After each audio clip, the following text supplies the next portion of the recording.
particular session, we'll be concentrating more on different other types of database schema objects other than tables. Normally, what happens with the students is they are more intended towards the usage of tables or learning any database product. Basically, table we know as a basic unit of storage, which is composed of rows and columns. In major of the relational database systems, these tables are used as basic primary schema objects. But other than tables, we can find different schema objects which are used in order for proper functioning of relational databases. So this particular session will be looking forward for such type of other schema objects. The objectives behind this particular session is that we should be able to understand what do we mean by a view. So in this lesson, you learn how to create and use different types of views. You will also learn to query the relevant data dictionary objects to retrieve information about views. Finally, you learn to create and use inline views and perform token analysis using inline views. After views, we will be forwarding our discussion to other type of database objects like sequences. Then we will discuss something called as indexes, and finally we conclude our discussion with the synonyms. So these are nothing but the other database objects which are present in normal relational databases. So we'll be normally discussing all these database objects with respect to Oracle as a database product. So how Oracle handles the concept of views, how Oracle provides the concepts of sequences, indexes and synonyms is the matter of discussion. As we all know, tables are basic unit of storage, and these are composed of rows and columns. Other than tables, we have these other database objects like view, sequence, index and synonym. Now we'll see basic description. In the further part of this lecture, we'll be describing each of these in detail. The first one is view. View logically represents subset of data from one or more tables. So basically it is a logical representation, it's not actually a physical representation of data. Next is sequence. Sequence are normally used to generate numeric values. Then comes indexes, which are used to improve the performance of some queries. So it is basically query specific. If I want to improve the performance of a particular query, I can go and use a database object called as index. And last but not the least, that is synonyms. These synonyms are nothing but it provides alternative names to the database objects. Those objects can be any objects which we have listed earlier, that it can be table, it can be view, it can be sequence, or it can be an index. So synonym is nothing but to provide an alternative name to an already created database object. Now let's start first our discussion with in detail with the first type of database object, that is view. So the question comes, so what is a view? You can present logical subsets or combinations of data by creating views of tables. So basically a view is a logical table based on a table or another view. So we can describe this view as a logical table which is based on a table, or it can be based on another view also. A view contains no data of its own but is like a window through which data from the tables can be viewed or changed. So in this figure you can see that the actual table is the employee table, which is given in the sketch, and the view is built on this particular data, so it can be formed as a window as such, and it can be logically represented with the help of this view. Now the tables on which a view is based are called as base tables. So in this case our employees tables is acting as a base table. The view is stored as a select statement in the data dictionary. So when we create these type of views, these definitions of views are stored in the data dictionary, which are nothing but the metadata which is used for governing the databases. Now in these data dictionaries, the definition of view is stored in the form of a select statement. Now in this figure we can see different advantages of views. What all things we can do by making use of views in the SQL? First, we can restrict the data access, we can perform some kind of privacy, then we can also make some complex queries easy, we can also present different views for the same data, and finally we can provide data independence. So these are different advantages as far as views are concerned in databases.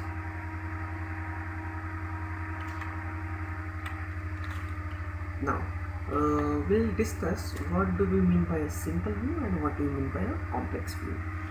There are basically two classifications for views, simple and a complex. The basic difference is related to the DML, like insert, update and delete operations.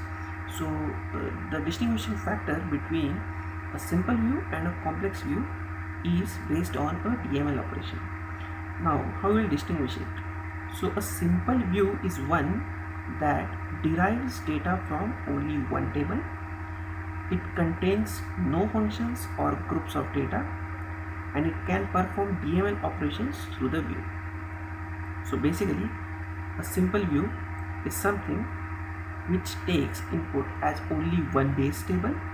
It will not have multiple tables as a base table. Second, it will contain no functions like SQL single row functions, and it will also not have any kind of grouping. So we will not have any group by, we will not have any group constructs as such, aggregate functions as such in the query, and finally it can perform DML operations through the view. Next is the complex view. Now complex view is the one that derives data from many tables.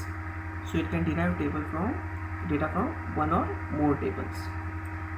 It contains functions or groups of data.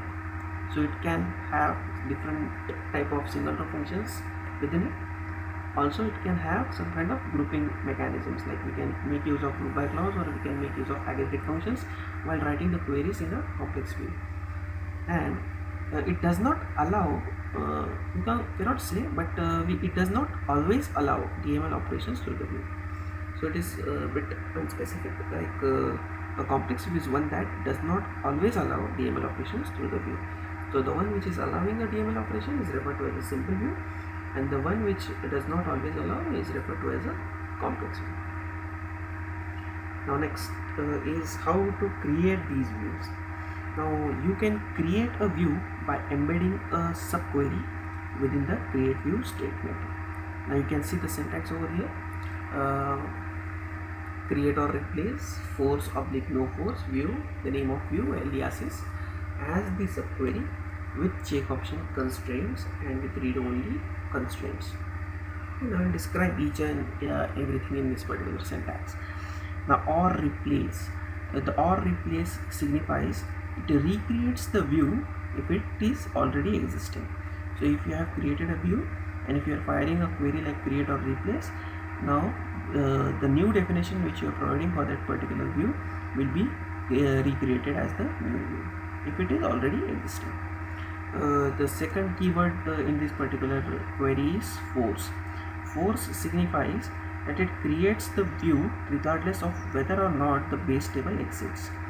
So if your base table is not into existence, or if it is into existence, it will not bother about those things, but it will simply create a view on the given subquery. The next option, that is no force, it creates the view only if the base table exists. And if you don't give this particular option of force and no force, by default while creating a view it will take as a no force. So if you don't give this particular option of force, what the view creation syntax will do is it will check whether your base tables are existing in the database. So if these base tables are existing, then only it will give you the permissions to create the view. Next is the view, that is nothing but the name of view. Further we specify aliases. Now these are specific names for the expressions selected by the views query. Now the number of aliases must match the number of expressions that are selected by the view. So if you have total 10 expressions written inside your subquery, then you should have appropriate 10 number of aliases representing in the syntax of create view. Further you specify the subquery. Now the subquery is a complete select statement You can use aliases for the columns in the select list as well. Further, we provide options like with check option. It specifies that only rows accessible to the view can be inserted or updated.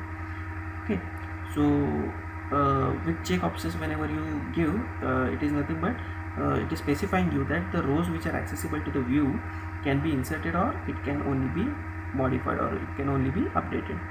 The next is the constraint. Now the constraint is the name assigned to the check option constraint. Okay. Now and finally it comes with the read-only option. The read-only options ensures that no DML operations can be performed on this particular view. So if you want to restrict any kind of DML operations to be performed on a particular view, then we can always create this view with having a read-only option.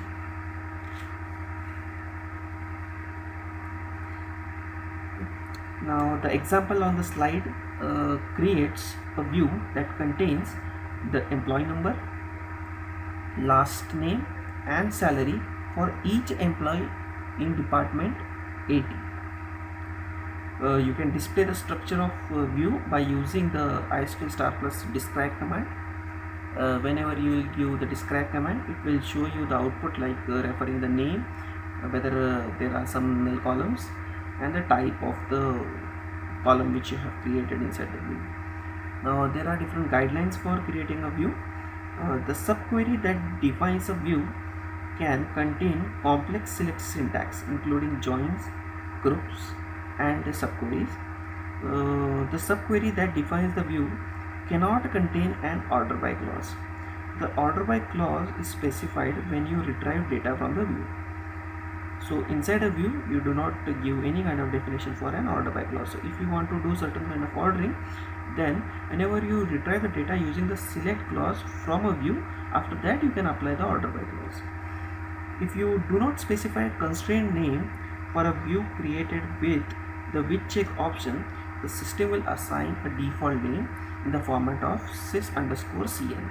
So if you are not giving any name, then what it will do, it will just assign a default name from its site, the Oracle server, and that default name will be having format of sys, that is sys_cn, some kind of constraint name numbering it will be providing to that particular constraint. Next guideline is you can use the or replace option to change the definition of view without dropping and recreating it or re-granting object privileges which are previously granted or not. So these are nothing but simple guidelines which you can always use while creating these views. Now you can also control the column names by including column aliases within the subquery. The example on the slide creates a view containing the employee number, that is employee ID, with the alias ID number, then the name, that is last name with the alias name, and the annual salary, that is salary, with the alias ANN_salary for every employee in the department ID, that is 50. As an alternative, you can use an alias after the create statement and prior to the select subquery. The number of aliases listed must match the number of expressions that are selected in the subquery. Then that alternative can be written as create view sal view 50, in the bracket we can write ID number, comma name, comma annual salary, bracket close, as select employee ID, comma last name, comma salary multiplied by 12 from employees where department ID is equal to 50. So the output of that query will be a view is created. Now further we'll see how we'll retrieve data from the views which we have created. And you can retrieve data from a view as you would from any table. So you can display either the contents of the entire view or just specific rows or columns. Okay, so we can always go for star and we can go for simply specific column names. The way we retrieve the data from the table, similarly we can retrieve the data from the views also. Next thing is how to modify these views. Now with the or replace option, a view can be created even if one exists with this name already, thus replacing the old version of the view for its owner.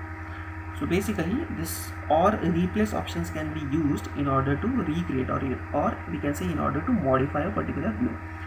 Now this means that the view can be altered without dropping, without recreating and re-granting the object privileges. Now we should make a note over here that when assigning column aliases in the create view clause, remember that the aliases are listed in the same order as the columns in the subquery. Now if this ordering is not maintained, the output will not be in the expected format. So always we should take care that while creating the view in the create view clause, aliases are listed in the same order as the columns which we have mentioned in the subquery. If you are interchanging the order, then sometimes the query will execute if the data type are proper, but it will not execute if the data types are mismatching. So it depends upon what kind of query you are writing. Next thing is to create complex views. Now the example on the slide creates a complex view of department names, minimum salaries, maximum salaries and average salaries by department. Note that the alternative names have been specified for the view. This is a requirement if any column of the view is derived from a function or an expression. Now you can view the data from the structure using the describe command. We can also display the data using the select star command.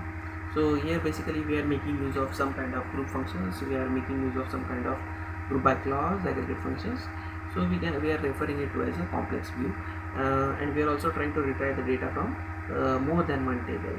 So which is nothing but indicating us that this is a type of a complex view. We already distinguished that what do you mean by simple view and what do you mean by complex view. A simple view is one in which we have only one base table.